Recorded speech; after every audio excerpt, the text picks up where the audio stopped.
Let's go to Millrose, guys. We're all going to Oh be boy. there up front and center in person in New York City at the Armory. I am so excited. And one of the events that I am the most excited for is the coveted Wanamaker Mile. Yard Nagoose, he is trying to go for his fourth straight Wanamaker Mile victory. Last year, he ran 3:46:63, where for a week, he held the world record in the event. Guys, how excited are we for this? Oh boy. This about to be good. It's gonna be This good. about to If be you ever good. heard loud, like for whoever's not been to the Armory for the Millrose Games, but particularly for the Wanamaker Mile, it is deafening in there. It is the energy is so. This is what we love about indoor track and field. It's like it's the most raucous place you can watch a track and field meet. And the Armory is so loud, like it might be one of the situations they talk about fastest track in the world here, fastest track in the world there. Armory might be the loudest track in the world, especially during the Wanamaker Mile. Everybody's tuned in, everybody's tapped in. It doesn't matter what event you like to watch, like you just simply don't miss it. Yard going for his fourth. Yard is a beloved figure inside the doors of the Armory. So I can't wait personally. I'm geeked for it. I was right up close last year when we saw it. I mean, there are other really cool performances that we're going to even go down the list in a minute. But yeah, this Wanamaker Mile is about to be something. To me, this is like one of the greatest indoor track meets. To me, it is indoor track. Like I'm definitely biased, and I think maybe we all are a little bit with our roots to New York, but like just the few I feel like few indoor events are held with this sort of prestige, and then particularly the Wanamaker Mile. And I do think the 2 miles getting a little bit, stealing a bit of shine, but nonetheless, I mean, I just got to call out some of the people. It's like Yard, 4 years. Hobbs Kessler, we just talked about him, just set a record. Cam Myers on a hot streak. Ollie Hoare, let's not forget, won this thing in 2022. Gary Martin from UVA. I mean, it's just the list goes on and on. Josh Hoey, like, I might as well just read the rest of this list. Robert Farkin, Festus Yeah. Sagat, Andrew Kosker, and Nico Young. Like, this could be anybody's race. But Yard clearly knows how to win this thing if he's looking to get number 4. I mean, look, you have a really good point. You brought up Hobbs Kessler. Last year, Hobbs actually ran under the previous world record as well. So if Yard wasn't in that race, that would have been Hobbs's record for a week. And now he's back with this mullet, has already set a world record. Like this is going to be even crazier than last year. Look, I'm just going to say, I'm not saying who's going to win the race, but if we see another, and I don't know, maybe the form that these athletes are in, but clearly, the form Hobbs is in. I think Yard's been a little bit, Yard might be opening up this year. Don't quote me on that. But the point that I'm making is don't be surprised if we see the mile world record getting under threat again this year. No Ooh, I doubt. like that. Maybe you're not putting your pick in, but I'm putting my pick in. I'm going for the goose. He knows Oh this yeah. track. This is his race, and I think he has like a bit of a fire underneath his butt to get that fourth straight. Like he works pretty well under pressure from what I've seen. Yeah. Yeah. I don't think we've seen him yet this season, right? Did I miss anything? I don't believe so. I'll double check. Yeah. But yeah, I That's still think he'll exciting. win. Yeah. I think he's gonna win, guys. But let's like go up in distance again. We came down. Let's go back up. The men's 2 mile. Oh boy. Last year, yeah, it's gonna be Grant Fisher versus Cole Hawker. Last year, it was down to the wire where Grant Fisher won and secured the world record. This year, it will be a rematch, but Josh Kerr will also be present to make this interesting, y'all. So, what do we think? If I may, I mean, to me, this is the race of the season. Again, biased, but like this is going to be the one to tune in for.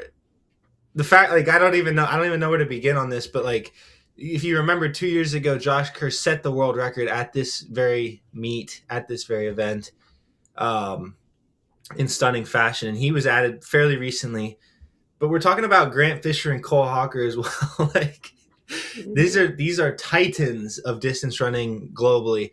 These are all, we talk about people that know how to win. These are all tried and true champions and winners. And if I may, I mean, I'm just going to talk about some of these accolades. Grant Fisher's holding the 3K and 5K world record. Cole Hawker, the 5K world champion and Olympic gold medalist. Let's not forget. George Beamish is also in there as well. Like he's also a world champion from Tokyo in the steeple. I mean, this I don't even. I'm like kind of at a loss here at the caliber of this Yeah. field. And I mean, Yeah, that's this what was Millrose does. that's what Millrose does, man. Okay, so I was waiting for this moment because I know we were just talking about the Wanamaker Mile, but because obviously Wanamaker Mile, loud, it is all the things we said it is. Last year, the 2 mile, when Grant narrowly beat Cole, I've never. And hear me out when I say this. If you were at the Armory that day, you can corroborate what I'm about to say. I feel like the 2 mile might have been louder than the Wanamaker.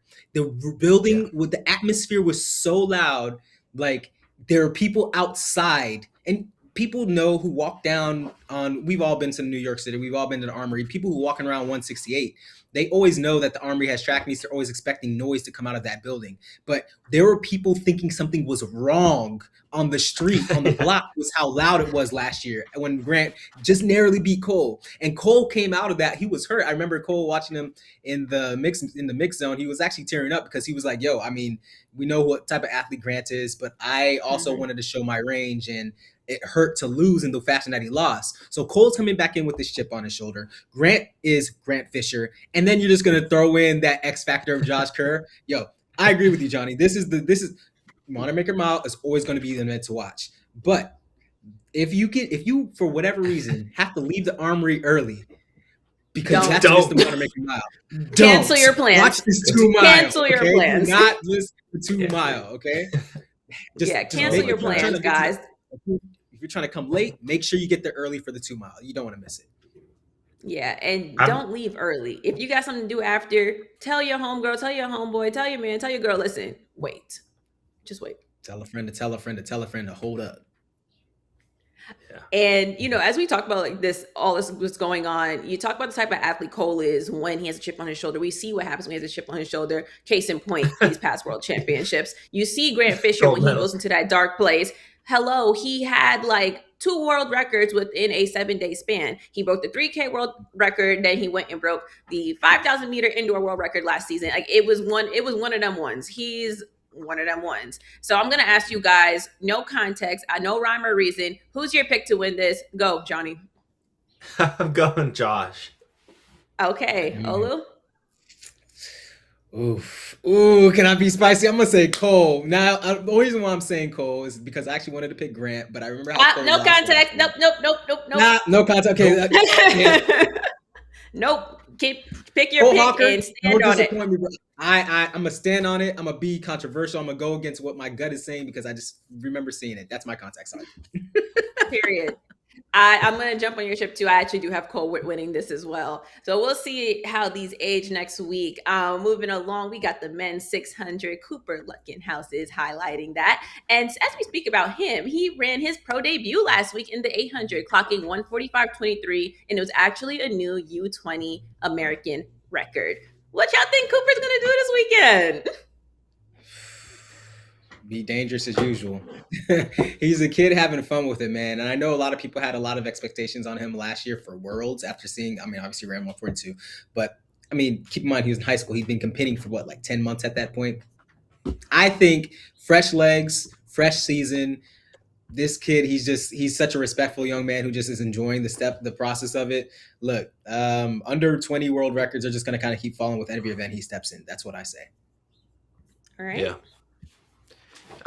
He, clearly knows this Armory track well. It's where he set this record last week. I'm curious if he's doing this flight from Texas and back each week or if he's staying out there. I wonder. I would stay if I'm his coach. I would stay. Yeah. Because he's nice and acclimated. Yeah. Just trying to be on a plane 4 different times in the span of a week. Because it's also it's not the longest flight in the world, but ain't the shortest either. No, it's not. I don't know about y'all, but I'm flying direct. And if I'm flying direct and it's over 2.5, 3 hours, send me overseas. We got to go 4 hours just to get to New York, man. This is crazy. Yeah. But I'm also spoiled for being born on the East Coast. Yeah, I'm like, what? All right, let's go ahead and tell FloTrack. Yeah, I was born on the East Coast. I'm used to being in DC, flying to New York, or driving to New York, flying to Atlanta where I was. Each one of these is an hour and a half. So 2.5 hour flight. If I'm not going to the West Coast, take me overseas. Take me to Europe, man. So just like a lot Okay, of time on a fair. plane just to go to NYC. I think we should all put that in our contracts. If we have to fly over 3 hours, Yeah. then we just have to go to Europe. Okay, I think we Part can of the lock that deal. in. Johnny, Olu, good idea? Stamp. I'm All right. in.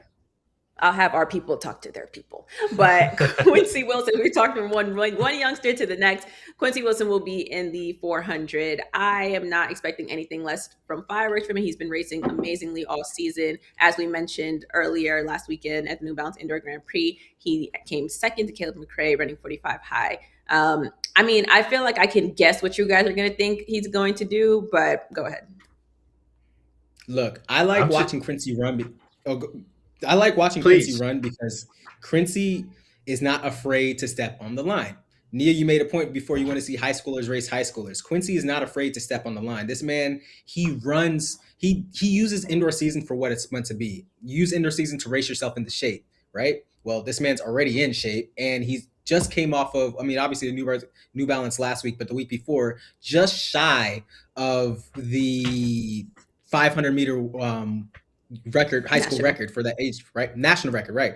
Thank you for helping me clear that up. So he's been running 60s this year. He's gone up to the 500. He's coming down to his baby, the 4. Look, I'm not even going to say it. It's just going to be fireworks. It's going to be lit. It's going to be crazy to see what he does. That's all. I'm going to leave it at that. It's like the Mariah Carey, it's time. I think it's time. Go ahead, Johnny. You hit those notes, Nia. You know, I'll be trying. I'm trying to be like you. I know you'd be singing, Johnny. Yeah, I do. I've been just saying that. We got the keyboard. Let's step the band. Let's go. Let's go crazy. That's right. Quincy's just so fun. I think this is kind of like we're just lucky to get to witness this, like a generational high school talent in his final high school season. Like, to me, it's just how much damage can you do? How much legacy can you leave beyond what you've already done? I'm excited to finally get to see him after these last couple of weeks that he's been racing Virginia Beach, racing Boston, just to experience. Like, he's one of those types of athletes that is fun to watch and witness the effect. Because it's like basically it's like the effect that they have on the crowd and the fans is cool. You don't get that all the time. And somebody like Quincy, you do. And so just to experience that as a fan is really going to be exciting. Yeah, I just want to put one more point in there. One last point about Quincy that I feel like we need to talk about. We talk about his athletic performances till we're blue in the face, rightfully so. But this kid is a student athlete. And I'm not going to sit here and glorify school and get on my high horses of whether you should take school seriously or not. He could have gone pro last year, and he still decided to finish his schooling out and go to University of Maryland. Like, I think he serves as an example why, and I'm this people going to take this how they take it, but why even as the greatest athletes of one of the greatest athletes of his generation potentially of all time, to take your actual off the track life very seriously. Because no matter what Quincy Wilson does, he's only going to be elevated by the fact that he's decided to go to school and pursue his degree. He's only going to be elevated by the fact that he has a whole persona that has nothing to do with track and field. So go to big ups to Quincy, big up to Coach Joe Lee, big up to Quincy's parents, because they're setting the tone in a way on the track and off of it as well. And I think I have a feeling that this time next year you'll be saying that and more, because I do think he'll be instrumental in turning around Maryland's program. So we'll 100% see what will be happening from there. But before we end off our Millrose talk, we have another head-to-head rivalry matchup coming up. Jane Hedegren and Doris Lemangole will go head-to-head in the women's 3,000. The last time they faced off was NCAA cross-country championships, where Doris Lemangole came out on top with a new national record. Guys, we know what both of these women are capable of doing. They both have records under their belt. Jane is, the freshman phenom, and Doris is the one with all the experience in the world, and sometimes that does trump talent. What do we think is going to happen in this 3K besides the armory flipping upside down? They love Jane in the armory, let me tell you, man. She was that last year at Nike Indoor, she was just setting record after record, and every single time it got louder and louder in that building. And she also knows how to run in that armory. Doris, as you said, experience matters. I don't know, man. I really don't know which one to pick. I think it's going to be yet another show of fireworks. It's just to say the same thing we've been saying all the time. But I honestly think if we're going to, I would say Jane might be, and hear me out, might be the slight underdog here just because of the experiences that, Doris has beaten her a couple times this year, and Doris is also coming off of some records in the past few weeks. But I mean, I could be wrong. I could be eating those words by next week. She's also got that Bowerman under the belt. Yeah. Yeah. Yeah, don't forget about that. That Bowerman You don't boost. get that for no reason. You don't get that for no reason. I mean, this is good old fashioned racing. These are like two powerhouses. Like, the more of these types of matchups we get, the better. This is what makes it fun. Like, it doesn't matter really who wins. I know that they're gonna fight it out, give us a good race, without a doubt. Also with the Armory, you got to keep in mind, like, it's not a cross country race where it's straight ahead out wide open fields. There is an element that positioning and when you make your move comes into like how the race unfolds. It's a lot more tactical than just even an outdoor track, because on these things you got to take the turn, and like if you're running wide or you miss time your move, that could cost you the race. And so there's kind of this X factor that could go anywhere. Certainly having the experience on indoor tracks helps when to make time, those sorts of things, but stuff happens. You miss a move or you miss a position, and maybe keep an eye out for that. Maybe something doesn't go perfectly according to plan, and then that's who wins. Actually, I have a question about that.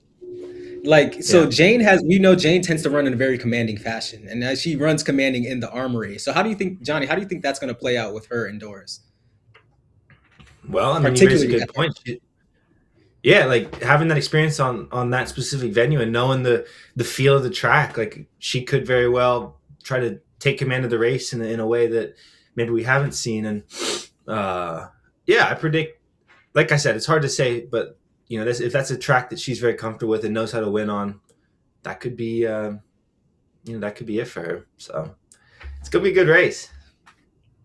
Oh, no, for sure. Also want to correct myself. I said national record. Doris has the collegiate record in at cross country nationals. But yeah, I mean, we'll see what happens, because we all know Jane in high school, it was never really her versus anybody. It was always her versus the clock. But then, to everyone's point, you have to know how to run indoor. And when we spoke to Nick Enough during cross country season, that's Doris's coach, he was saying, with the rivalry, he loves it. He thinks it's great for the sport. It's great for women's track and field. Everyone loves a story. Everyone loves a rivalry, and that brings eyes to the sport. So I think it's nothing but good vibes, and I think it's just like a good old fashioned rivalry that we needed, especially on the collegiate scene on the women's side. But yeah, guys, Millrose is going to be a movie, and we'll see what happens. Let's see how these takes. I really hope they age like fine wine, because sometimes y'all, our takes be aging like old cheese, spoiled milk. Like, it stinks, but it's fine. It's fine. That's why y'all love us here on the meetup, because we don't take ourselves too seriously. I think that's part of the charm. No, for sure. But I will say again, my take about Dream Richards in that 300 age like fine wine, baby. So yeah. All hell Nia.